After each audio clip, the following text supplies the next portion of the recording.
You are listening to the Doc Owen Show. We are extremely proud to have you. My name is Richard Doc Owen. I am joined in the Hilltop Studios by... I'm a surefire. And... Uncle Bocce. Uncle Bocce, full house, rock and roll, ready to go. The name of tonight's show, we're going to have to fill in the blanks later, but you can be thinking about how you would fill in the blank, and that is, don't let friends... blank. Okay. We'll fill it in later. There you go. I mean, you know. Where'd the saying come from? The friends don't let friends drive drunk? That's right. Isn't that where it started? Yep. Is that where it started? I think so. Best of my memory. Okay. I was drunk at the time. No, I trust you. so we have a very, very, very special guest tonight. We just didn't have enough room in the file naming convention for the show to put in his name. It is Mr. Don Barnett. Mr. Barnett is a fellow with the Center for Immigration Studies. Yes, that's correct. And we find him to be, he's been on the show before, and Ms. Surefire has a great announcement to make, having spoken to Mr. Barnett earlier today, or corresponded with him probably. Yes. But Don is a WFA on a very specific area of immigration and knows a lot about how the dots are connected together. So I think it's a conversation we will have. We talked for over 40 minutes, so we'll have part one tonight and part two will be next week. So we'll have 2 evenings with Mr. Barnett. And I think you'll find it very informative. Yes. So having said that, we are on most social media, primarily Facebook and Twitter as Doc Owen Show, DocOwenShow. You can search for us and find us there. We also have a blog, Doc Owen Show, spelled the same way, .com, that Uncle Bocce is the caretaker for, and posts a lot of information. And as a matter of fact, we didn't finish a conversation we were having over dinner. You may start to see a very serious series that provides a lot of information. That's all we'll say about it at this time. Okay. Other than the research that you've done on the presidents, he's now digging into his next subject, which it'll last until the spring garden starts to come in. And then he goes to gardening. So Mine's coming in already. Uh-oh. I'm sorry. Wow. Here we go. Ooh, somebody got early start. I just hope and pray that it doesn't freeze. No, I don't think so. We won't get another freeze. No, it'll We're get good. cold but not freeze. So, as we always begin the show. One more thing, we have a free app for both Apple and Android That's devices. right. If you're not familiar. And it's very cleverly disguised and called the Doc Owen Show, which you can search your specific store, download that app for free. You can listen to us live. You can use it as a podcast. It also gives you access to our archives of shows going back several years. We're in year 6. So I think we've got almost all of them out there, but certainly enough for you to get a feel for and go back and understand how we got to where we are today. So, having said that, we begin the show in a very traditional manner. Ms. Surefire gives us a quotation of inspiration. Uncle Bocce tells us something about this day in history in the past. And I finish it off with what started out to be a leadership quote, but lately has become a Bible passage that kind of pulls it all together. So, Ms. Surefire, take it away. And tonight's quote comes from a new site that I Googled and I thought was really cute. It had a cute sounding name. It's called WiseOldSayings.com. All right, cool. WiseOldSayings.com. That's right. Clever. Yep. Yeah, I like it. And tonight's quote comes from a gentleman by the name of Samuel Jackson. Samuel L. Jackson? Uncle Sam. Sam Jackson way back in the day. He was a writer. Not the Hollywood No. star. No. Okay. No. This man was back like in the 1700s. Okay, that's good. Yep. And his saying is, integrity without knowledge is weak and useless.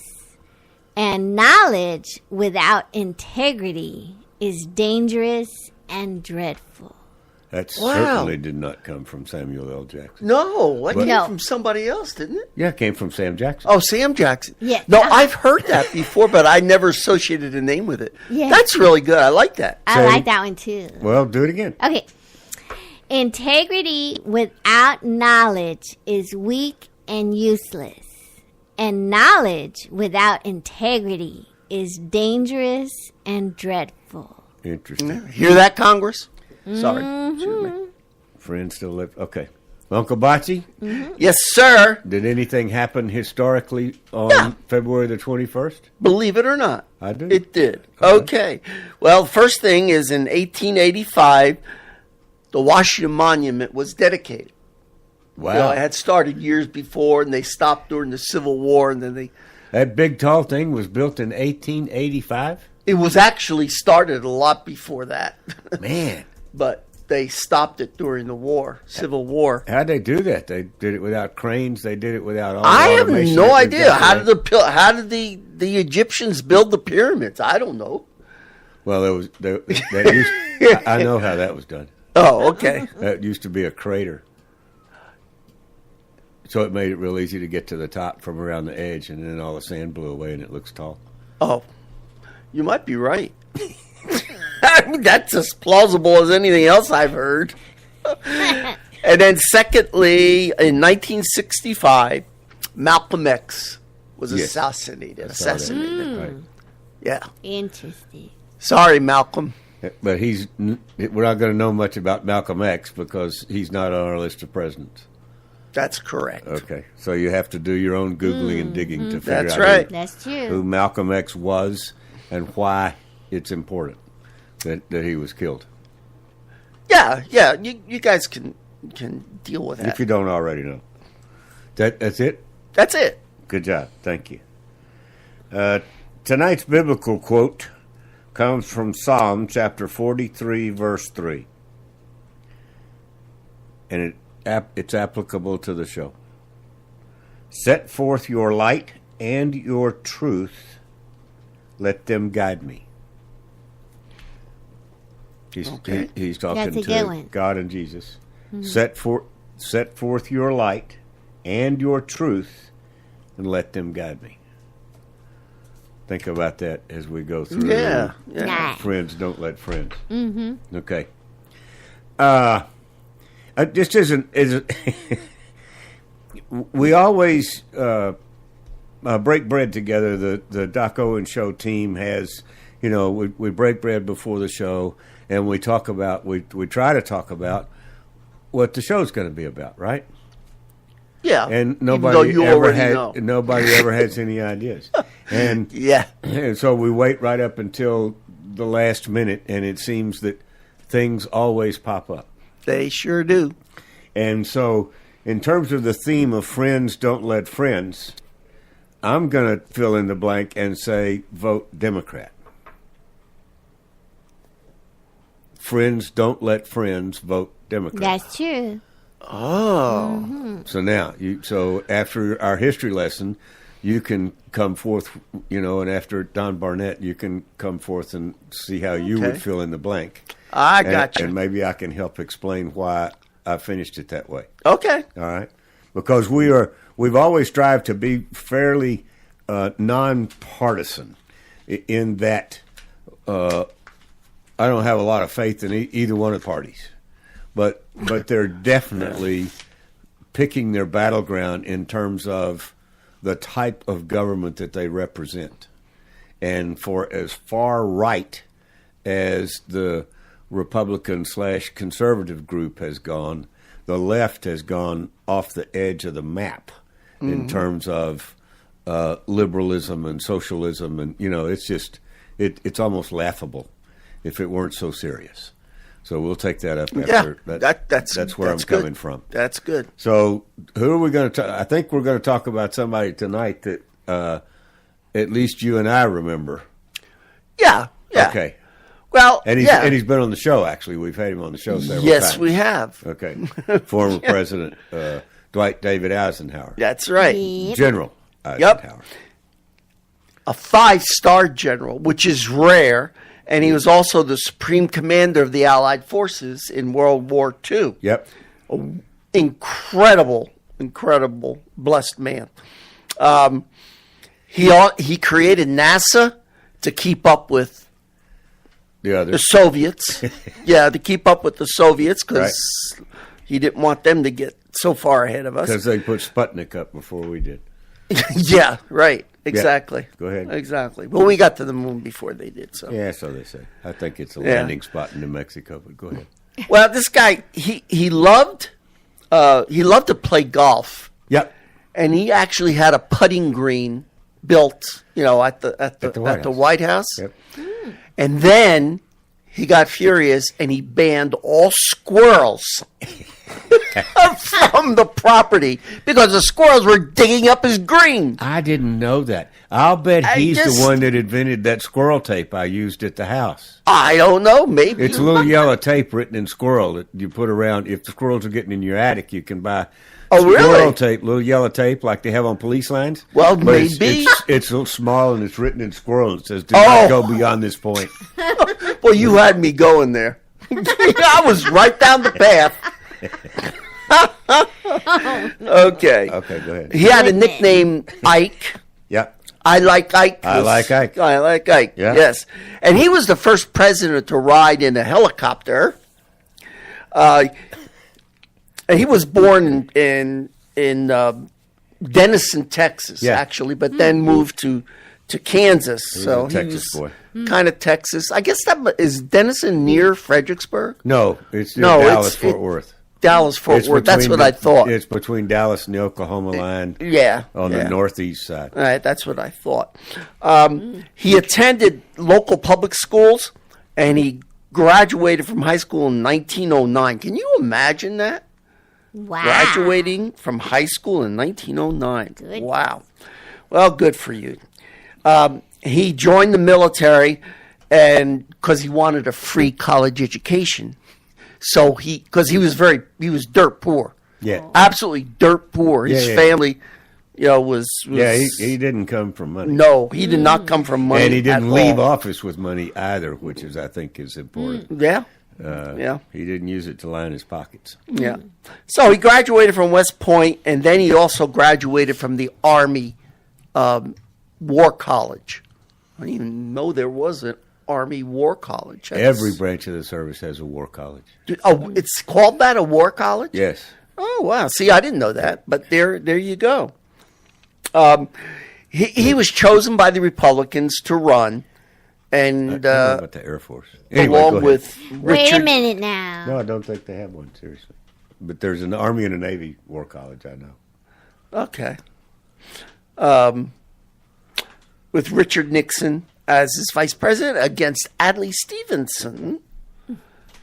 This was a vigorous campaign.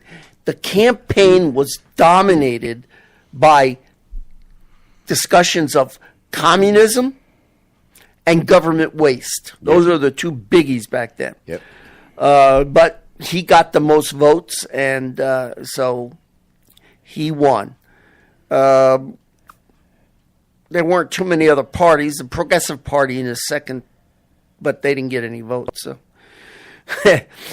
he added a cabinet, a department of housing, education, and welfare. I don't know why he did that, but he did. And he had quite a few, 180 judicial nominations. One of them you might recall, his name was Chief Justice Earl Warren. So it was Eisenhower who put that guy. Yeah. Okay, I got to make a correction. Go ahead. There is an Air Force. It's the Air War College. Oh, and soon it'll be followed by the Space War College. So Right? each branch of the three major branches have Well, yeah, I guess so. where you get a master's in how to conduct war. Okay, so there were a number of accomplishments during his. Yeah. A lot of things were going on. Before he took office, he was already elected, but before he took office, he went to Korea to moderate the peace talks and set up the demarcation line Between North and South. between North and South. Well, it became North and South. So he pretty much like closed that war down. Right. Okay. And the armistice, of course, was signed and created the North and the South. The Cold War was a big deal. It was raging while Eisenhower was in office. Oh, yeah. Yeah, absolutely. So he began, because of Soviet Union being such a threat, he began to ramp up our nuclear weapons so that we could protect America. And we didn't want, them to get ahead of us. And obviously it worked. It worked because we never went to war with them. Right. Anyway, pretty close. Cuba was hot back then too. Fidel Castro came into power, and he started getting very friendly with the Soviet Union. So Sure. Eisenhower, he put an embargo on Cuba. In Vietnam was getting started. He did not want Soviet intervention there. He created the domino theory. He says if Vietnam goes, then all of the other Southeast Asian were going to go, which, it was a good theory, but it actually didn't work. And he had something called the Eisenhower Doctrine. He felt that America had the right to aid any country that was threatened by communist aggression. That's what his doctrine was. Communism, Joseph McCarthy. You guys don't know Joseph McCarthy. He was kind of like the the Muellers of today. Joseph McCarthy was very, very strongly anti-communist, and he hunted down communists in the federal government to the point where people really got tired of him. Well, not just in the federal government. He was against it everywhere, but specifically he was trying to identify those in the government who were communists. Yeah, but I think what made him more infamous than that was when he attacked Hollywood. Oh, McCarthy did? Yeah. See that? I didn't know that. Yeah. Okay. So he went after the, quote, deep state, unquote. He went all the way. Okay. Yep. Another big thing that happened was the Supreme Court decision in 1954 in Brown versus the Board of Education of Topeka. Yep. Okay? Which said you must desegregate. Right. Segregation is unconstitutional. Right. So he sent troops to Little Rock, Arkansas to back up the Supreme Court decision. Right. And so there were riots and all kinds of things going on there. His biggest pushback were the southern states. Oh, sure. They were because most of the governors there were Democrats, and they did not want to let go of segregation. Right. They did not want to let go of it. They felt that was their culture, and that's the way it was going to be. There was a Civil Rights Act, but he wasn't very that blocked anybody from vote, would not let anybody vote, block blacks from voting.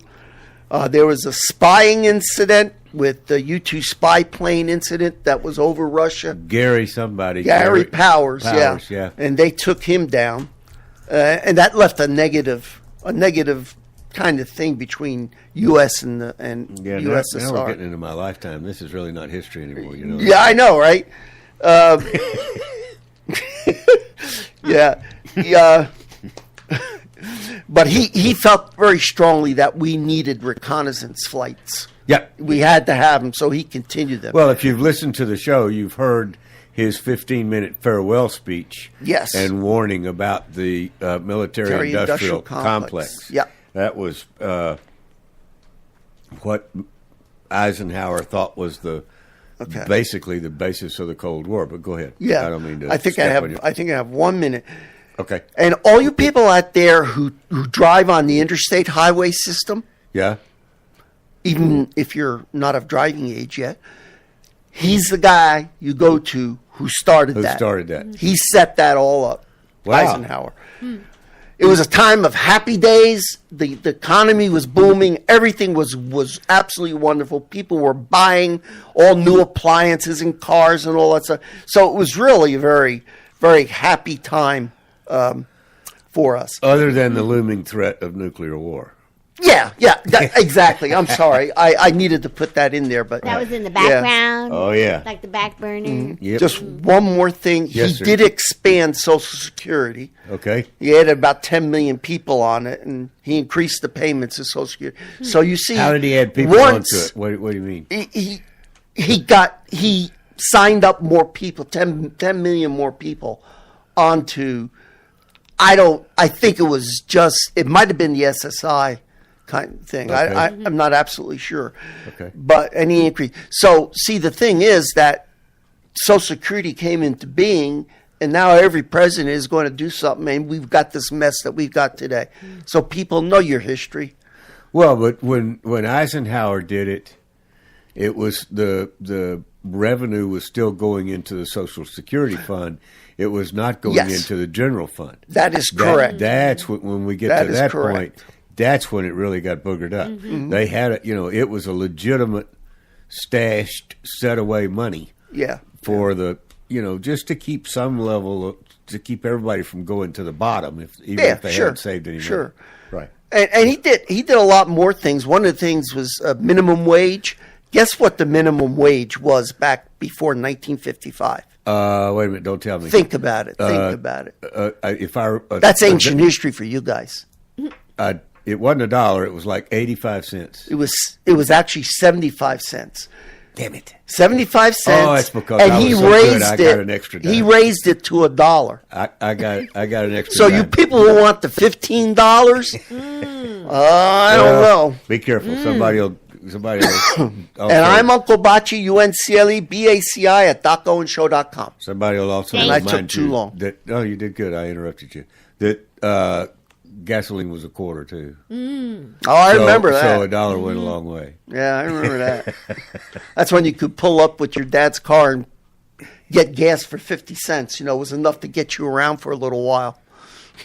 When you were going, joyriding with Yeah. dad's car. You understand what I mean? Plus, we didn't have far to go. So, Yeah. before we dive into, thank you, Uncle Bachi. You're welcome. Good job. Well done.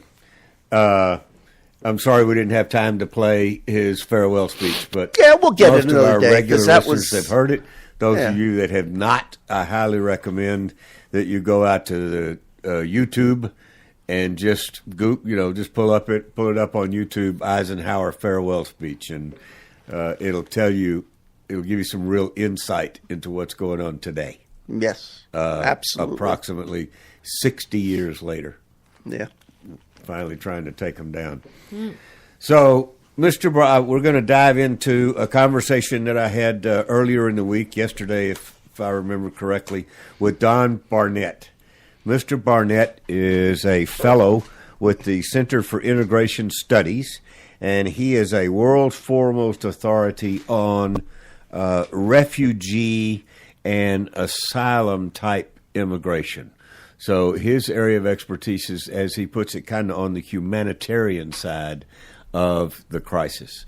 He knows a lot about the big picture, and we kind of we will get into that in part 2. But part 1, I think you'll find very interesting in terms of what has gone on and what is going on currently.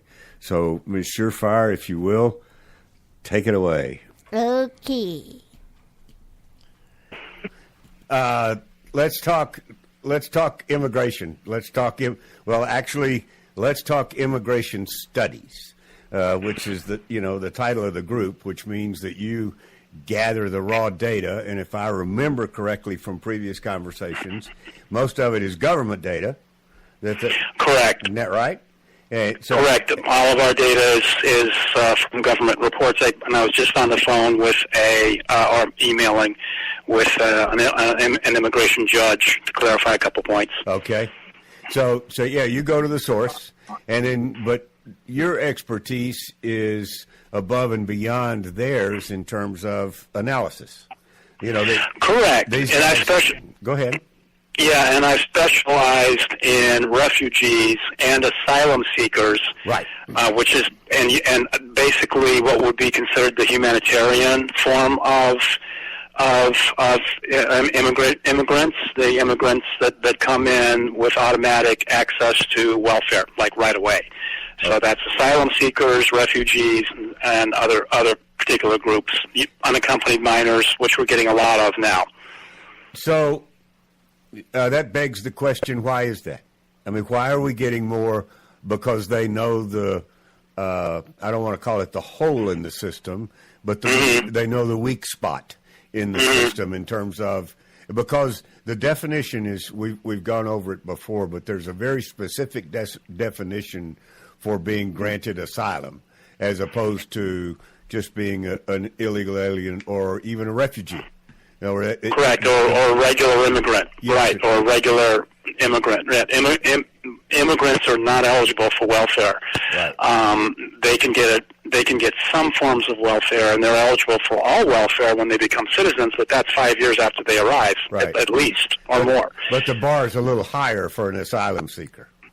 The bar is much higher, yes. You have to prove, and the exact wording is well-founded, not just credible, but a well-founded fear of persecution on the basis of religion, political belief, ethnic standing, national origin, right, or social group. So there's 5 categories. Wow. But basically what we see happening now is, I would say, the exercise of a loophole. Because what we've done is, at the border, speaking about people coming across the border, yes, sir, is saying, well, we're going to give at first what is called a credible fear interview, which is it possible that this person is suffering from persecution? If so, yes, we're going to give them a date to show up in court to determine if it's really valid or not. But the point is, about 90% of people that appear at the border, and the Border Patrol has to ask them, do you have any fear of return? They have to ask them 3 different ways. So basically, eventually, and everybody knows that this is how you work the system. They know the drill, sure. Right. You say enough to let them say, okay, we're going to let you in and we're going to consider your case further. But as far as the person intending to immigrate is concerned, that's all they need. They get past that first level of interview, which is a very low bar, and they say they're given a court date. They go into a backlog, and they disappear. So that's what's happening. That's what's happening on the southern border now. And we have no way of tracking them or holding them to their commitments of, where they're going to go, where they're going to be, et cetera. And I know it's been horrendous in terms of a lack of judges, and we keep seeing in the media that X number of judges have now been assigned. I remember, something like 40 some odd were supposedly recently designated by Trump, but that doesn't mean that they're going to show up at work next Monday morning down in McAllen, Right, and it's the backlog is at least 400 individuals.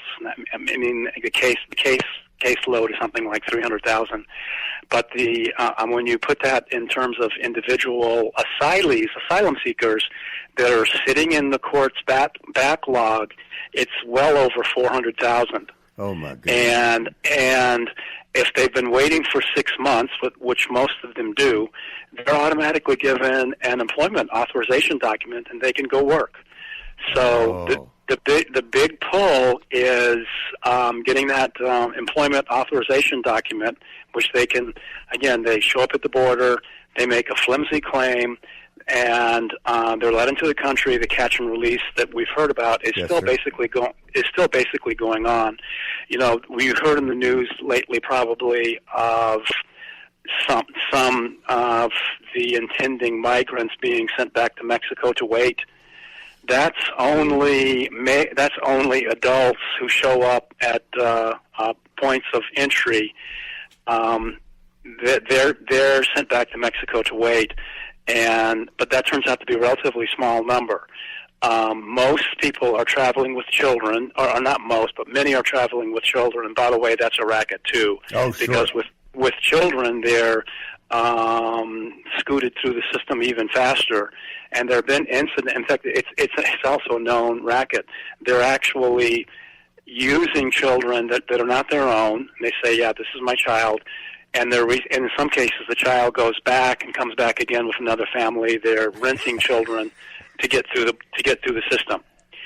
And unfortunately, President Trump did lower the refugee numbers significantly. Now, when you look at that, that's, again, one program of about 4 or 5 different programs for humanitarian admission. He lowered the numbers. In the last year of the Obama administration, the refugee quota was 110,000. This year, in 2019, the refugee quota is 30,000. So it's a significant drop in that number. But in the meantime, all the other numbers have jumped up, heading for the sky again. For instance, unaccompanied minors, that's still staying at roughly 50,000 a year for the past 5 years. Right. Asylum seekers is running easily this year, will run, close to 40,000, and that's successful asylum seekers, those that achieve status. Though the number that doesn't achieve status is much greater, but they stay in the country anyway. So that's what we're looking at. Why do you? It's a tough question. Why do you think that we cannot start tracking them at the border? I mean, we know we have these types of technologies. I mean, we do it with criminals. We do it with, in other areas of the society. Why can we not assign them not a Social Security number, but a number to their case, and put some type of a device on them? I mean, I guess can they cut it off? Well, I have heard in some cases they put on an ankle tracking device, right, and they simply cut it off. Yes. So yes, that does happen. Okay. And the numbers are so great. I have to believe there is still some way of getting a biometric on an individual, and being able to say, well, we know pretty much where you cut it off, and so on and so forth. If you appear again in the system, you're going to immediately be deported. I mean, I don't want to go as far as doing an implant. No. But that's a bridge too far. Yes, but sir.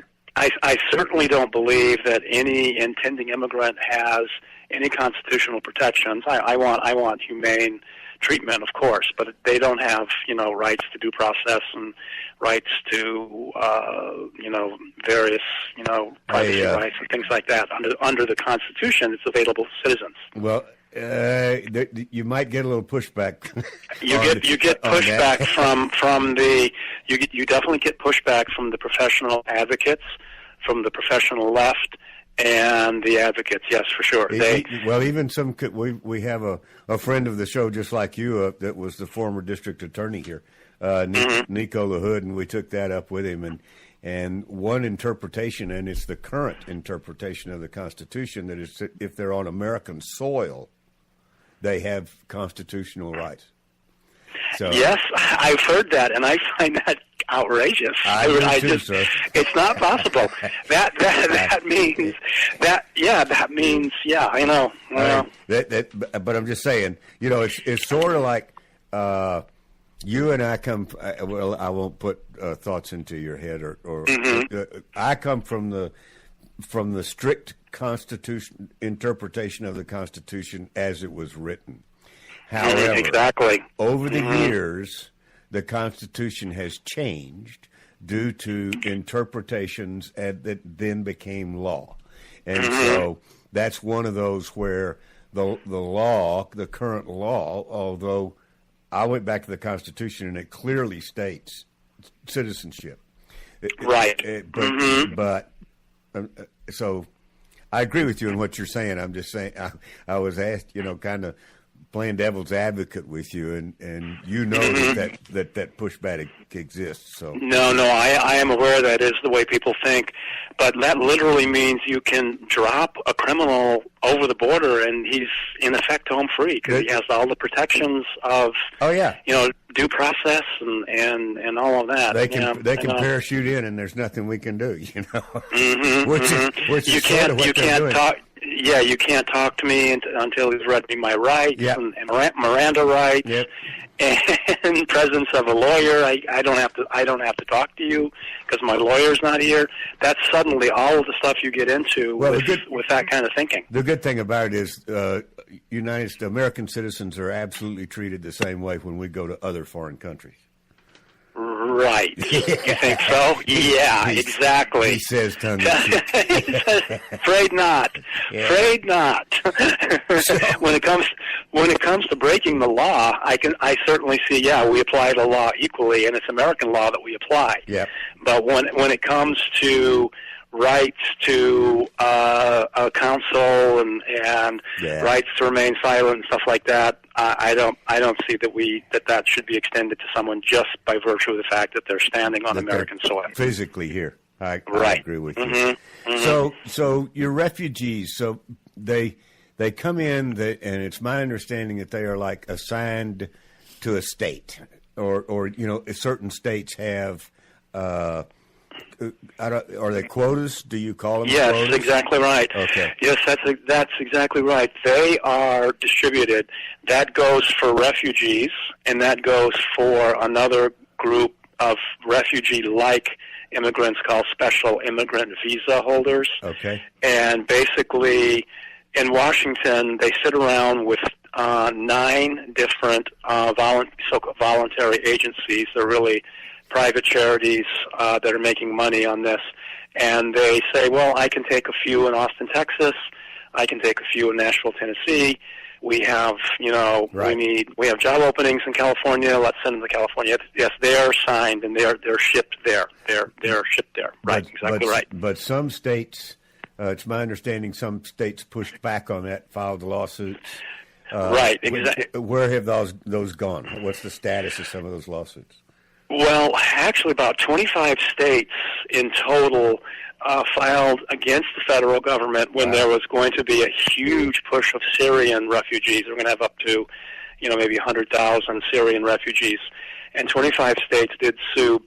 And then Trump got elected, and the Syrian refugee problem went away. Okay. But they're still the only state, as far as I know. I'm pretty sure about this, and I've been making some phone calls just recently to the State Department and to immigration judges. Basically, only the state of Tennessee's filing is still standing, and basically they're filing on the basis of the 10th Amendment, because the refugee program is an unfunded mandate placed on the state. Basically, you're asking the state to use state funds to implement a federal program. So it's very much a 10th Amendment states' rights issue. And that case is before the Sixth Circuit this month, or in March. In March, it will go before the Sixth Circuit Court of Appeals. So the volunteer state has declined to volunteer on this. Exactly. Well, they volunteered to step out and prove whether or not you really can volunteer your own resources to cover a federal program. I think it's good. It is good. Tennessee has been quietly at the forefront of really standing up for states' rights. And I'll say quietly because that's what it is. I mean, but every time I turn around, they're either doing something on the behalf of states' rights or have joined a coalition and are leading a coalition to do that. So, they got some pretty staunch folks over there. Right, and as well as refugees, our foster care system is being flooded by these unaccompanied minors and children. And basically, they're also being shipped around, too. They're being shipped around 2 states, and there are charitable organizations that are making quite a bit of money off of it, and then they're basically dumped into the foster care and the welfare system. Oh yeah, no, we had that conversation, and it's real apparent. And they go by what sounds like charitable, non-denominational or multi-denominational, like religious outfits, but not the case at all. You know, No. they're just borrowing the name, and I actually have a problem with some of the churches that allow that to happen. I think that they need to draw in on that, but then you get over to the emotional side, and that's an argument we can't win. Well, that's right. If they throw out at you, you are against refugees, you are against children, you're really kind of thrown back on your heels. But basically, we should be asking them, why aren't you contributing your own money? Why aren't you acting like a truly sacrificial charity? That's exactly what I do. Because you're not. When you make some money on a per capita basis, and then you put the individual on welfare, that's not charity, and that's not sacrifice. No, that's exactly right, and that's exactly what I do push back on them. I think it's great that you're doing that, but I don't think it's our responsibility to fund it.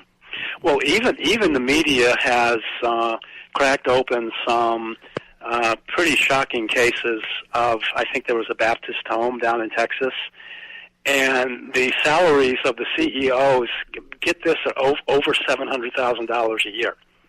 So that's not charity. I'm sorry. Why do you always pick on Texas? Well, Texas is where is bearing the brunt of both the refugee program and the caravans. We attract Texas and Arizona and California, but Texas is getting a lot of it. Yeah, and because we have the most border with the South. We have the longest border, and therefore making it the easiest to penetrate. So therefore, we attract all of these quote unquote do-gooders come down here, set up shop, and like you said, draw $700,000 a year basically off the government for doing nothing. So I get it. So I hope you found that informative. It wasn't our general jolly conversation. The second half of the conversation, which you will hear next week or on the next show, is a more appropriate statement because we'll be off the air next week due to travel plans. We're just all going to be blown to the wind. So, but anyway, you will hear it coming up real soon, part 2. And the reason we go to Mr. Barnett to have that conversation is because he is an analyst, and he deals with the numbers, not the emotion. And the Center for Immigration Studies is a go-to organization for all sorts of legitimate politicians. In other words, they rely on that center to give them good, valid, high-integrity information, not news, not flash in the news and all of that kind of stuff. So I just we felt like you should hear from where the numbers are coming from, as opposed to a politician that may have a tendency to spin the numbers in the direction that they want it to go. Either side. That's right. Either side. You go to the source, i.e. we deliver truth to youth. So that's what that was all about. So very quickly, we got a little bit of time left. Let's fill in the blanks of friends don't let friends, and I put in vote Democrat. Now, why would I say that? When I try to be nonpartisan. You're a smart guy. Well, Yeah, that's true. but it doesn't have anything to do with party lines. That's what's important. Right. Look at what the Democrats are espousing. Exactly. Take, for example, Amazon. All right? Yeah. Huge organization. Yes. Tons of money. Extremely successful. Right? Right. They decided that they were going to put in Amazon HQ2 somewhere else in the country besides where HQ1 is, which is on the left coast. All right? Right. And so they picked, and then they decided that they would split HQ2 and put one in Virginia and one in New York City. All right? Mm-hmm. They were going to invest $10 billion, hand out 25,000 well-paying jobs, build an extremely green headquarters in an opportunity zone, which is open to redevelopment, right outside of New York City. Mm-hmm. Long Island City. They were going to do all of this in Long Island City. In other words, these guys were going to take the risk and spend their money to redevelop an area of New York that is way, way downtrodden, right? Mm-hmm. They're going to come in, clean it up, fix it up, give 25,000 locals a good job, and which would have... And high-paying jobs. Yeah, which would have sparked housing, which would have sparked yada, yada, yada, yada, yada, right? So what did the loudmouth Democrats do? And the vast majority of the people voted for it. They wanted it. I mean, they were in. So what did the whiny OCA type, what's her name? AOC, whatever her initials are, type people, and she's from New York. So what did those type of people do? They called and harassed and harangued and led marches and protested and just generally made Amazon's life miserable. And Amazon said, we don't need this. That's right. We're out of here. That's right. And they pulled the plug on the project. Mm-hmm. That's just so. And the reason I'm bringing that, and what was the other one that I had? Oh, if you are thinking about voting Democrat, I highly advise you not to select your candidate for the 2020 presidential race for a long time. Because there's going to be, the last count I think is somewhere around 342 that have filed to run for the office of president on the Democrat ticket. And there's others left to come. So you're going to have to wade through a lot of garbage and unfortunately that Bernie Sanders character raised a huge amount of money, the most amount of money ever raised in one day. $6 million in one day. What is man? You can't let that sway your thinking and your pride in this country, because they are so far over to the socialist side, it will make Russia look like a democracy. Wow. It will. It will. I mean, they're whack jobs. They have lost it. And this is the same party that brought you slavery, Jim Crow, that brought you all sorts of war all over the globe. I mean, folks, please. That keeps us divided instead of united. There you go. By the way, I forgot. I stepped on your announcement about Don Barnett. Let's go back to Mr. Barnett again, real quick. Tell the audience what you pulled off today. Mr. Barnett is kind and thoughtful enough to actually be on our show quarterly. So every quarter, we're going to have him on the show. He provides a wealth of knowledge, and just great to have him on the show. Isn't that great? Thank you, Mr. Barnett. I think that's cool. I think that's wonderful. Good Absolutely. job. Good job, Bible. That's a real good job, because he brings a lot to the party.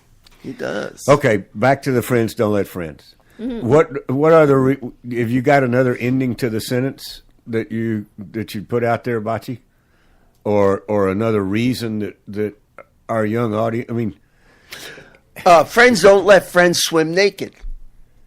No, I'm just kidding. Okay, I'm just kidding. I got one. Friends don't let friends drive drunk. How's that? Okay, that's good. I got one. Okay, go for it.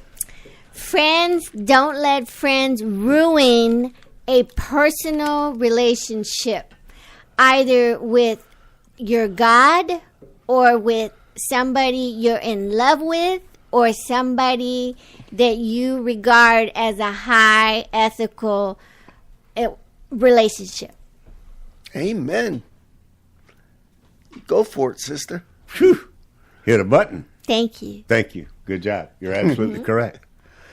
Because they're not friends. I mean, That's right. And I have seen that time and time again, and I'm not going to tell you how old I am, but let's just say I've been here for a few decades plus. we're not going to tell how old she is either, but we haven't gotten to a president that she really remembers yet, so we're in good shape. We're getting close. We're getting close. Yes. So as far as we're concerned, as far as Bocce and I are concerned, we just left the History Channel when we got to Dwight Eisenhower. We just left the History Channel and came into current events. So we have our number one listener Yeah. chiming in about Friends Don't Let Friends. Go for it. He's got two. Friends Don't Let Friends miss the Doc Owens show. Hey! All right. And Friends Don't Let Friends Stay Ignorant. Good job, Ed. Thank Oh, you. I like that one. Thanks, All Ed. right. Better than my drunk driving. You're a good man. So we're it's just the news is so constant with laughable situations and statements that that are coming out of that side of the aisle. And if I'm thinking that it's a shame, but the vast majority of the audience probably did not watch the State of the Union address. And it's important that you watch it, even if you have the sound turned off.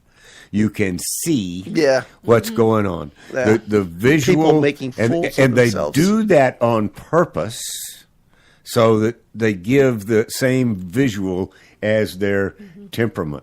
They sit on their hands when everything that is making this country great again, and it truly is getting much, much better. It's not over. Yeah, Not by a long I shot. think we're still in for a bit of a dip, as we transition through some of these things.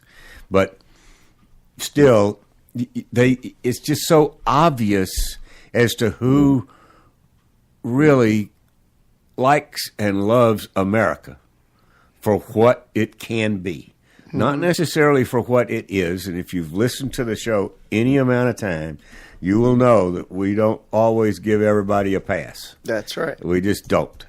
But I truly believe we're on the right path to getting ourselves back to what made us great. Yeah. In a lot of ways. It's we are true. we literally are, and this is not braggadocious, we literally are God's chosen country. That's, Amen. I agree with just that. the way it is. Our resources prove it. Our people and diligence prove it. And we must respect that and hold that high and do as he says in the Lord's Prayer, do unto others as you would. That's not in the Lord's Prayer. But I know what you mean. Do on earth That's as our Father who art in heaven. prayer. do on earth as you would in heaven. That's what I was trying to think of. Yeah. So that's what it's all about, folks. We Yes, will it is. be gone next week. We may rebroadcast this week's just so you'll have something to listen to and you can pay more attention to Don Barnett. And we will be back live 2 weeks from tonight at 1900 hours in Texas. So we really appreciate you being here. Hope you enjoyed it like we did. Yeah. Did you hit it? Did I hit it? I missed it. So let's see now. I missed the mark. I'm usually pretty good about that. Oh, is the show over? No, We're getting there. we're getting pretty close. Yeah. Oh, yeah. We love you, folks. Front row. Time to go. You have been listening to the Doc Owens Show. Thank you so much for having us. We really appreciate it. Now go out there this week and take care, pay attention, and God bless. Bye-bye, folks. God bless.